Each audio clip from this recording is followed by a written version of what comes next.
Mr. Vice President, thank you for having us here today. Good to see you. So you had quite an eventful morning over at Union Station, as we saw in that clip. Tell us about how you decided to go over there. You know, a lot of us D.C. residents and former D.C. residents know it well, but it's been the site of a lot of crime in recent years. Of course. And you decided to pay a visit. What happened? Well, so a couple things. So first of all, I had heard from a couple of friends who used to avoid Union Station because there were vagrants and there were crazy people screaming at kids that they avoided Union Station. But over the past 9 days, since the president did this emergency order, it looks a lot better. It feels a lot safer. So I was talking with Stephen Miller and with Pete Hegseth about this in the Oval Office yesterday. And I was like, you know, we should just go over there and say hello to people.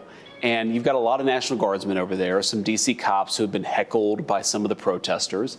So I thought, what a good show of moral support to have the vice president and some of the senior team at the White House show up. We bought them some burgers, hang out with them a little bit. And actually, the most interesting thing, Laura, was after the cameras left, Pete and Steve and I stayed and, you know, had lunch with these troops and just learned a lot about what they're seeing, about how much the city has changed in just the past 9 days. So crazy statistic, you know, violent crime has dropped in D.C. 35% in 9 days. Robberies in D.C. have dropped 55% in 9 days. And it highlights the fact that this living with lawlessness and disorder, that's fundamentally a question of political will. If you've got the political will to enforce the law, you can make even cities like D.C. safe again. And that's what we're demonstrating. And I hope that the American people take an important lesson from this, because obviously D.C. is a federal city, New York, L.A., these places are not. I hope the American people just recognize that you don't have to live with lawlessness. You don't have to live with third world murder rates. If you just take control of these cities, you can make them safe places to live in. So your pal Gavin Newsom calls this an abuse of power, that this is just a power grab, and this is all stunt for show, and that you all are going to roll through other cities. You've heard things about, it's martial law is going to be declared. And to that you say?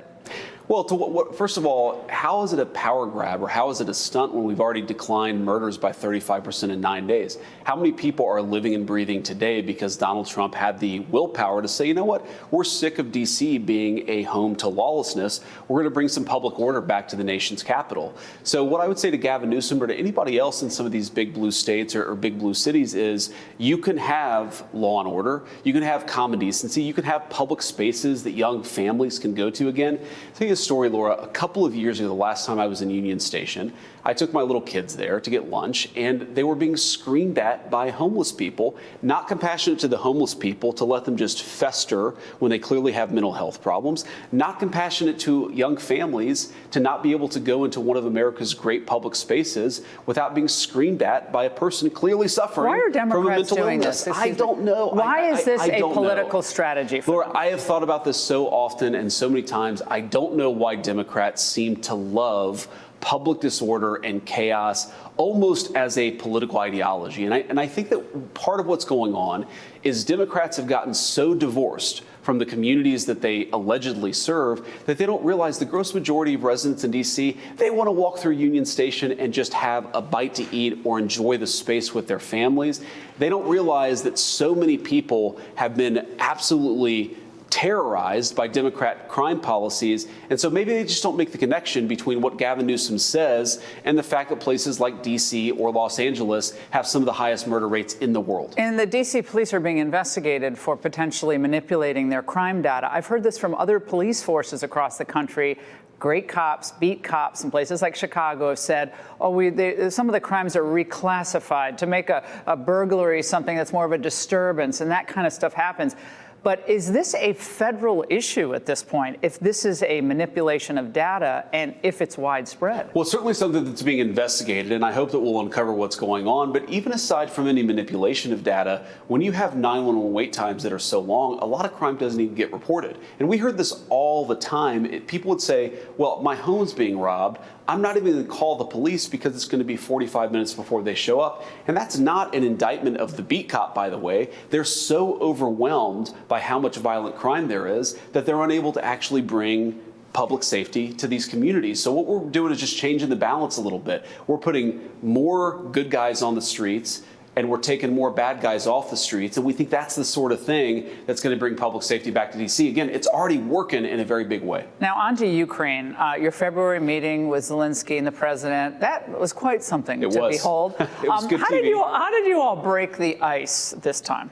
Take us into the room, because we're all dying to know that. Well, I think so President Zelensky walked into the Oval Office. I was chatting with him, with the president, with some of the senior Ukrainian delegation. I said, Mr. President, so long as you behave, I won't say anything. And he just chuckled a little bit. And it was a good little icebreaker. I mean, what the president's trying to do, meaning our president is trying to do, is bring a 3.5-year, very brutal conflict to a stop. It's killed way too many Ukrainians, way too many Russians. It's completely transformed the economy of Europe and of big parts of Asia. We just got to get back to peace. And I really do think you heard Vladimir Putin say this, that if Donald Trump had been president in 2022, this war would have never started. And now the president is really spending a lot of time, a lot of effort to stop Joe Biden's war, because I think it is Joe Biden's war. Without him being weak and provocative, I don't think that Russia would have invaded Ukraine. And now we have a situation where the president is trying to be strong and bold and trying to bring this thing to a close. Now, take us into the room when the president said, I'm going to call Putin now.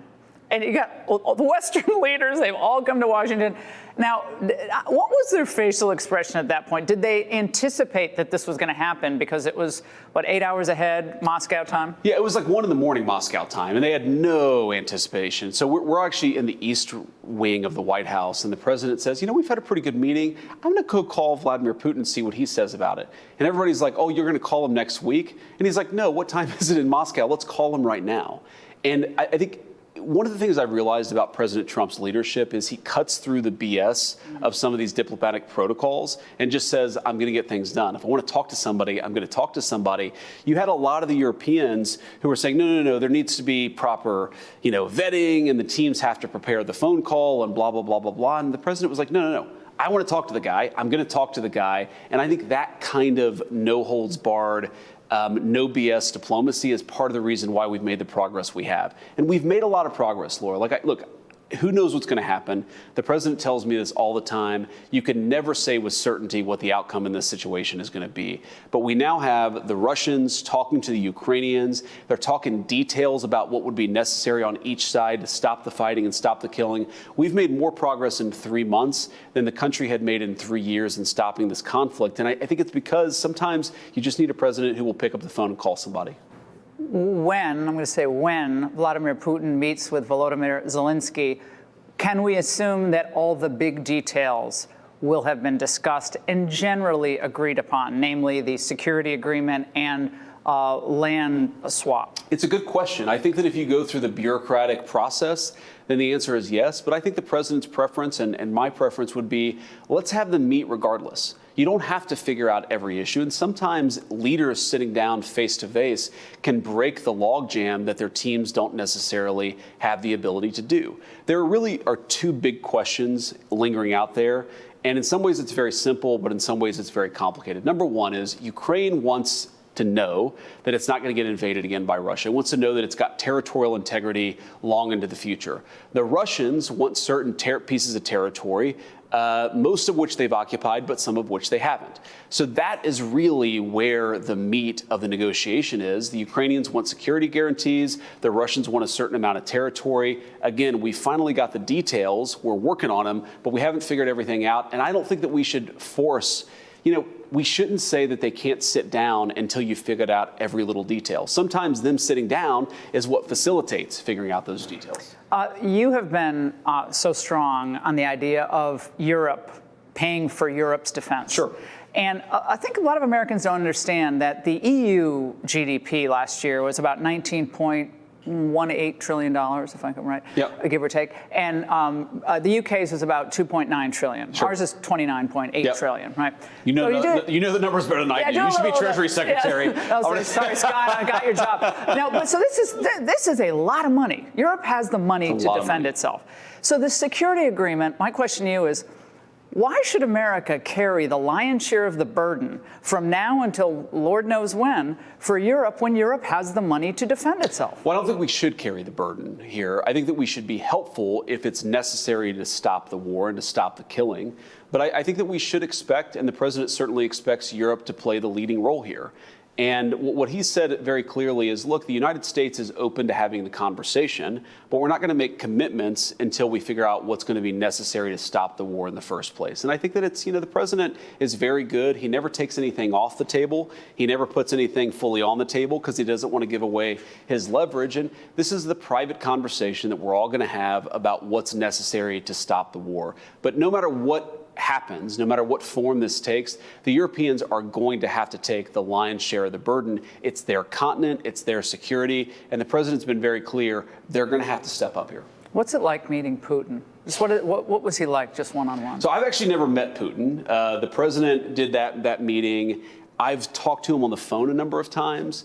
It's interesting. He's more soft-spoken than you would necessarily expect. The American media has a particular image of him. He's soft-spoken in a certain way. He's very deliberate. He's very careful. And I think fundamentally he's a person who looks out for the interests, as he sees it, of Russia. And I think one of the reasons he respects the President of the United States is because he knows the President looks out for the interests of the American people. And while they often disagree about issues, and obviously the president has been very critical of Vladimir Putin, the president's also willing to work with anybody if he thinks it's going to accomplish an important goal for America. And we all agree an important goal is to stop the killing.